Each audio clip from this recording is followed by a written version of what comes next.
we have done several stories on this theme where you have government that allows things to get completely out of control, and then businesses have to clean up the mess.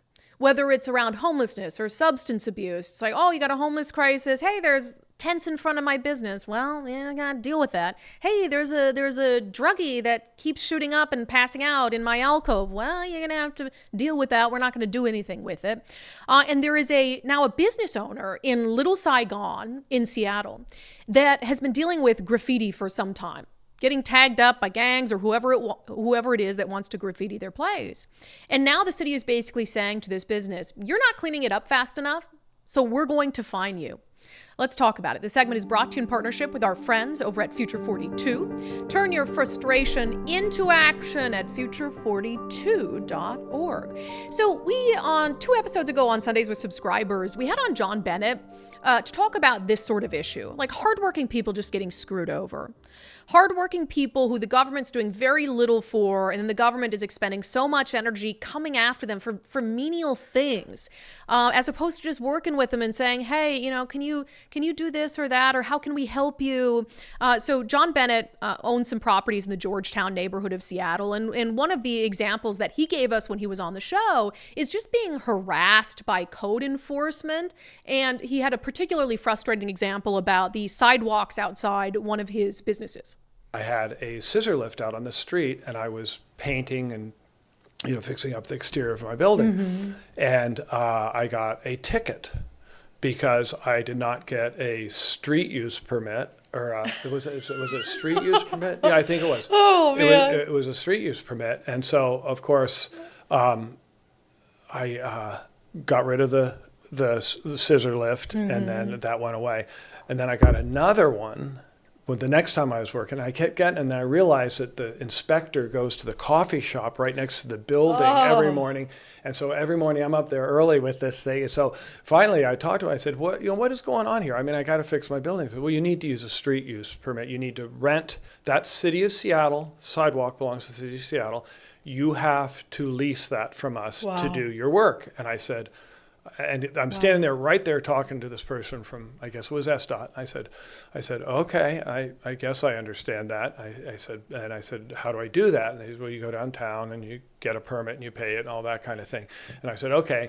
And then when the person was leaving, they also said, also, by the way, I want to tell you, the sidewalk on the side of the building here, it's all cracked. You'll need to replace that. That's a hazard. Wow. And I said, whoa, no, hold on one second. It's like, either you own the sidewalk and I rent it from you, or I own the sidewalk and I fix it. You can't have the best of both worlds. What do you say to that? He said, well, no, that's the law. You have to maintain our sidewalk.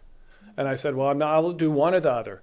I'll either be on my scissor lift for free and fix the sidewalk, or I'll pay for the scissor lift and you fix the sidewalk. Yeah, so it gives you a sense of the insanity that some of these businesses are stuck dealing with. Not to mention that, he had been harassed about a hedge growing over a sidewalk when down the street, the sidewalks were completely covered by homeless tents. And he's like, what is going on here? Fine. He has to go to court. He had to go to court for a sandwich board that he put up outside one of his restaurants. Really crazy stuff. So this story that I saw in Como News really struck me. One, because of the neighborhood that it's in. So the headline, popular Seattle deli faces persistent graffiti, high cleanup costs, and possible fines. And the story is about Saigon Deli, which is located on South Jackson Street. And people are, as they do in a lot of areas in Little Saigon, graffitiing the heck out of the place. And apparently the city is not happy that Little Saigon, that the Saigon Deli isn't cleaning this graffiti up fast enough that some, juveniles or gang members put there, that they're threatening to fine them $100 a day or $5,000 max.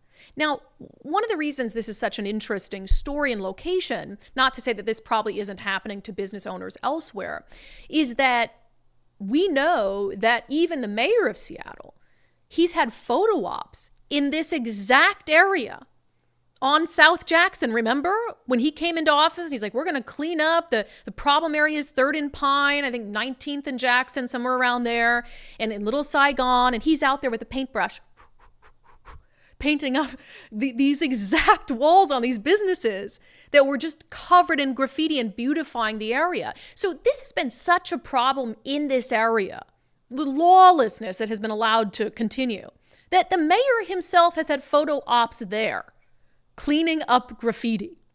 And now the city's going to turn around and tell this business owner in Little Saigon, you're not cleaning it up fast enough. This graffiti that you've been plagued with because we let things get out of control in the city of Seattle, we're going to fine you $100 a day. It's genuinely insane. Here's a clip of his conversation with Como News. Badang tells me it's a cycle that seems never ending. Sometimes every day, sometimes every week. We don't know, because we out of control. They do at night time, even on the daytime. We see it, we can do nothing. So it's happening, he says, sometimes every night, every week. It costs money to clean it up. It costs time to clean it up. I mean, heck, as a small business owner, I know, and I'm not even I don't have to be dealing with customers and all this stuff. I mean, Lord knows if he even has time or has extra people to be able to go there and clean it up and pay the money and all of that. And the city of Seattle has the absolute audacity to say, we'll fine you $100 a day for not cleaning it up, even though the mayor has said this specific area is so bad. How about the city of Seattle, instead of harassing this owner of this deli, get some patrols out there? Says, you know what we're going to do? Hey, owner of this deli. I would try to say his name, but I'll butcher it. I'm so sorry this is happening to you. You know what? We're going to put an emphasis patrol here. Hell, we're going to do a stakeout here because we already know this is such a problem. We're going to have some foot patrols. We're going to do a stakeout. We're going to figure out who is clearly targeting your business over and over, and we're going to arrest them, and we're going to make sure that they're held accountable. Because come on, it's not a different person coming there every night, tagging the place up. Is it a few? Probably.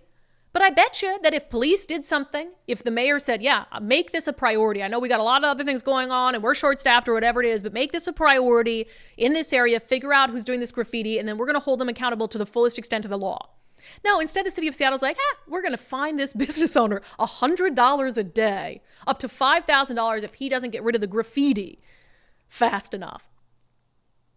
If that isn't the best description of the government for you, I don't know what is, or at least Seattle government. That segment was brought to you in partnership with our friends over at Future 42. Turn your frustration into action at future42.org. Join their movement for common sense insanity, which is happening at the same time as ours. And then more people who are part of movements toward common sense insanity, and then we won't have so much graffiti anymore.